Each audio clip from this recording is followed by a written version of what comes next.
Hi friends, പത്തരമാറ്റിൻ്റെ പുതിയൊരു വീഡിയോയിലേക്ക് എല്ലാവർക്കും സ്വാഗതം.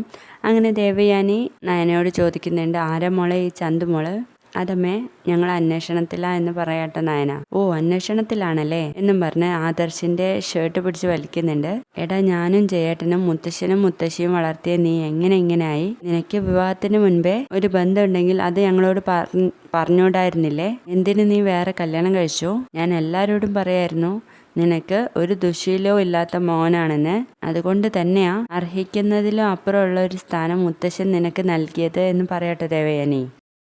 പിന്നീട് മുത്തശ്ശൻ്റെ അടുത്ത് വന്നിട്ട് ദേവയാനി പറയും, അവൻ ചെയ്ത തെറ്റ് കാണാതെയാണ് അച്ഛൻ ചന്തുമോളെ ഇങ്ങോട്ടേക്ക് കൂട്ടി കൊണ്ടുവന്നത് എന്ന് പറയുമ്പോൾ മുത്തശ്ശി പറയുന്നുണ്ട്, നീ വളർത്തിയ ആദർശ് അങ്ങനെ ഒരു തെറ്റ് ചെയ്യുമെന്ന് നിനക്ക് തോന്നുന്നുണ്ടോ? അങ്ങനെ ഒരു തെറ്റ് ചെയ്തില്ലെങ്കിൽ പിന്നെ നയന എന്തിനാ ചന്തുമോള് ആദർശിന്റെ മകളാണെന്ന് പറയുന്നത് എന്ന് പറയുമ്പോൾ നമ്മുടെ മുത്തശ്ശിനും ഒന്ന് ഞെട്ടാണ് കേട്ടോ.